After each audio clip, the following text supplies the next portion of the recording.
Grab a sit back and relax, all you low-level cricketers. As me, Joshua Quay, brings you the Sunday Cricketer today. We are looking at the India West Indies 50-over series. That's right, they're having two back-to-back series at the moment. They're playing three 50-over matches, and now they will be playing, or will be starting soon, will be starting their T20, I think, 3-game series as well. We're going to be diving straight in to India versus the West Indies in this match. Let's get into it. Let's have a look at this series as a whole now.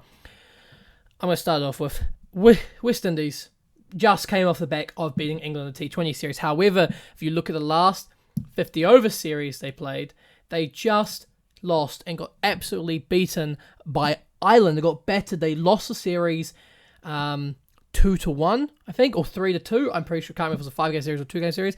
But they lost to Ireland of all teams. So I wasn't having much faith with them against the Indian team until I had a look at the Indian team. I still thought they were going to win easily, but the Indian team was playing players I hadn't seen before. I had a look, and they were playing the likes of Shikhar Yadav. Actually, never mind, he's played before. Dikip Honda, Ishan Kishan was another one that I hadn't seen. They also played Prashant Krishna. They brought back in Siraj, but they did play like some of their more higher caliber players at times. But they did miss out Darwan for 2 of the games. Shikhar Dhawan. Iyer only played 1 of the games. Deepak Shadar only played 1 of the games. Kuldeep Yadav came in for the last game, I think. I don't know if he played the other ones. I think he did. And then, of course, Krishna. But yeah, those were the new players that India had brought onto the block to give them some games against a very, I'm guessing, we'll say a very weak West Indian side. Because the West Indian side, of course, had just lost a massive series to Ireland, so I wasn't having much faith in the West Indians, and that was continued through a first victory for the Indian team of 6 wickets, an easy, cruisy win for India. It was I unfortunately couldn't watch the highlights. For some reason, it came up for 404 error, so I couldn't get much of a look. All I do remember is seeing the first match, seeing West Indies absolutely crumbling and being 78 for 6, and then 79 for 7, and was like, oh, they're not going to get any decent score. The top order of West Indies was letting them down once again. The high score being in the top 6, only 18. That was from Darren Bravo. The openers not doing fuck all, and the rest of the team looking shocking until Jason Holder decided, let me actually speak. I can hold a bat, and he got a nice 57. Jason Holder looks like a decent. Can bat decently. I did watch a bit of his innings when it was live. It was quite a good innings. It was a good bat. He's decent. He was showing his bat was also in the T20 series. He's an all-round. I'd say he's an all-rounder, but more like a bowling all-rounder. West Indies don't really have a strong team. A lot of their team is bowlers are their strong point, and their batsmen get the bowlers get all the runs, and that's what I could see throughout the series, that all the runs basically came from the bottom 4. Fabian Allen picked up a 29, and Alazari Joseph got 13. Now, it was all good and dandy. That was their innings. They only managed to get 176 in the game. It wasn't a fantastic game from West Indies at all. Their batting was shocking. Holder was only holding them together, and they didn't even bat out their full 50. They only managed 43 overs. 44 overs. Now, that's not to dismiss the Indian bowling. Washington Sundar, again, the all-rounding batsman, also the all-rounder bowler who can bat for, can save a life. He's a very decent batsman. He picked up 3 wickets, 9 overs, 30 for 3, which is very, very fucking clean bowling. Prashant Krishna, who was their new incomer, I think he's quite young. I think it was his first series. He is the age of 25. So he's not actually that young. He hasn't played many ODIs. It seems that these were he played 4 before this one, but he's quite new to the scene, only coming in last year. He is 25 years old. He's been averaging quite well at 16.7 it seems now, but I think that's been improved after this wonderful series from him. He picked up a twofer for only 29 runs from his 10 overs, and used Virendra Kajal picked up 4 wickets, showing that India's just bowling strength was way too strong, with 3D bowlers absolutely thundering it and absolutely destroying the West Indies. Now, I unfortunately couldn't watch too much of the match, so I can't speak much on it. But yeah, Holder seemed to bat well, and India just cruised to it with the one game where the Indian top order actually scored runs, with Sharma getting 16, Kishan, the only game he played, it seems, getting 28, then Yadav and Honda getting 34 and 26 as they cruised to an easy win. Azlari Joseph picked up 2 wickets, but was quite expensive, and Hussain was the other one to pick up the other wicket. I think the other wicket was a run out, and that was Rashid Pant batting at his normal spot. But yeah, it was quite an interesting game. India easily cruised to it. I remember saying there, I was like, oh yeah, what an easy game for India. They cruised to it in 28 overs. You can't do much about India when they're on a roll and you're playing in India. So it's quite hard for them to do much else, I would say. For West Indies playing, if they were playing at home, I would probably give West Indies a chance, but they're not playing at home. They were playing in India, and that was like the first game was just a cruisy win for India. And yeah, so they were taking a very second string team. I think they had a good amount of their first teamers in there, but they were playing and mucking around with their team, as seen in the second game where their opening partnership was Rohit Sharma, who's no opener, and then Rashid Pant, who was an interesting choice to take his opener with him. But yeah, so the top 3 once again for India in the next 2 games do not score any runs, with 5, 18 and 18. Virat Kohli showing once again why he should not be captain, and I think it's a good choice that he's not captain anymore. He's showing a bit of weakness as his age is glaring, and it's coming through. He's not played well against the against West Indies in this tournament so far. Sorry, in the series so far, this tour so far. I remember I was watching the game, so I watched the highlights, and KL Rahul was batting well. He got 49 in the end, and then got the most stupid run out where he wanted 2. And I think he was batting with Yadav, and Yadav said no, but then said yes, called him through, and then he got out. However, thankfully, Yadav carried on batting, got 64. Sundar and Honda, Deepik Honda, showing up with some batting, getting 24 and 29 each. So India's middle order really holding together. Their bottom fell apart again. They still managed to bat their full 50. The last wicket came with the last ball from, I think it was, I think it was Jason Holder. I think Jason Holder got the last wicket. I could be wrong. It could have been Azari. So he didn't even get the last wicket. Sorry, that's the other game. They batted the full wing with 9 wickets. The last 2 going not out. I think the last wicket was by Azari Joseph though. In the 48th over. It was a good game to watch. I saw India batting. They looked quite good. They were big hitting. I will give that to some of their players. Rahul was looking good again. He's looking very he's looking good in place again. I think just need to give him some more time to get back into it. I think India hasn't played any ODIs in a while. And they're looking a bit out of shape with some of their games, and that can be seen. But they did do well in the last T20 series against New Zealand, so they're quite a strong team. But yeah, no. So West Indies, they were cruising. India cruised to it, and West Indies had some fight, but their main 2 bowlers were Al-Azari Joseph. I keep pronouncing his name wrong. He picked up 2 wickets, and Odin Smith picked up 2. He came into the side for Pollard. Pollard decided, I don't know why he pulled out, but he did pull out the first game. I think maybe an injury, or just he faced 1 ball and got out, and so I think he pulled out and gave captaincy to Puran for this match. It almost paid him off. West Indies, didn't bowl. They bowled all right. So you can see 257, but not amazingly. But yeah, I was watching some of the bowling. Some was good. Elijah Joseph bowled very well. But I wouldn't really say that anyone else looked amazing in my eyes. Holder was looking all right, but not great. And so they looked all right. But then Shea Hope has his 1 good innings with Brandon King, getting 27 and 18. But once again, West Indies, top 6, not really performing. Sharon Brooks gets 44 and then got out really badly. Decided to try take another ball for 6 after hitting a couple balls before for 6. I think it was a tight over by Deepik Honda. He bowled very well, keep it tight, and he was one of the 6, and he got out. And it was the only wicket that Deepik Honda picks up in the game. But it was a good wicket because he was on 44, and West Indies were in the game with his 44. No one else really scores. Poran and Holder fold no tomorrow in the middle order. Hossain picks up a 34 and gets out really stupidly. I can't think of chasing one. Played it off the back pad instead of leaving it for a down leg, and just flicks it to behind I think, leg slip.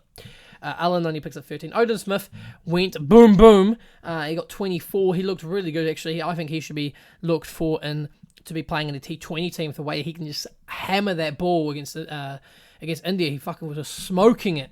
But yeah, once again, West Indies bottom order carrying them through the runs. They got rolled for 193 in the end, but I'm watching it and I'm looking at the batting and I'm like, why the fuck is their bottom order batting better than the top order? And I'm like, you know what? I think that's not surprising. West Indies fucking shocking. They're shite. And I was just like, oh god. So yeah, I looked at the game. I was like, oh yeah. So Hassan was batting very well, but it was a game for Krishna to step up, and he bowled. Okay, I watched his bowling. I didn't see much in the highlights, but fuck me, he looked clean and he looked fucking good. 9 overs, 12 runs, 3 maidens for 4 wickets, an economy of 1.33, the most outstanding bowler for India. Even their full-timers could not bowl that well. Everyone was averaging over 4 economy, which isn't the worst. But yeah, he averaged a 1.33, 12 for 4. That's like Boland bowling right there, the 6 or 7 runs off like 3.4. But yeah, fucking the fantastic bowled tight, bowled nice, took 4 wickets. Absolutely stinted West Indies. If he hadn't bowled that well, I think West Indies could have probably taken it for the win, but they did not, unfortunately, as they dropped with 4 overs to go, only needing 44 runs. It was it's 11 runs and over, so probably was a bit hard for them to even chase that. But West Indies put up a bit of fight in the second game, handed India the series though for 2-0.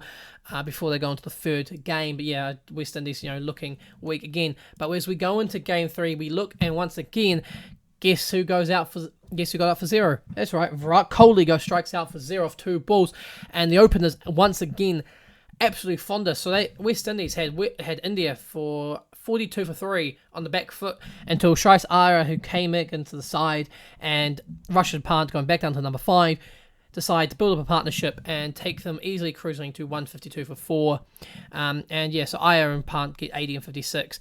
Sonder and Deepak Chadha, who came back into the team for Deepak Honda, decided that they were also going to show a bit of batting with 33 and the 38, as the rest of the West Indies, the rest of India's team collapsed for fuck all.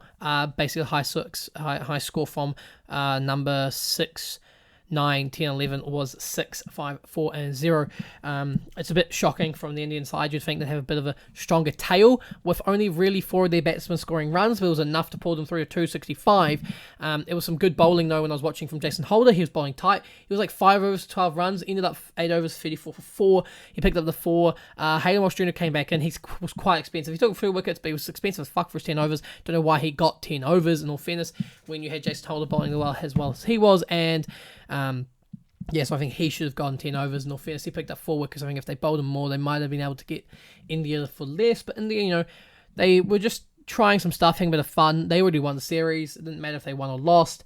And they put up their fight as well as they could have, and they got 265 off their 50 overs. The last wicket of Sharaja trying to fucking ramp him over the keeper for 4 and just gets bowled off Holder's bowling, and it was a good game to watch. Sort of like Iyer and Pant just looked like they were going nowhere. Pant was just like, oh, this is fucking some fun times. Just looking absolutely way too good for the West Indian bowlers, which is a bit sad to see.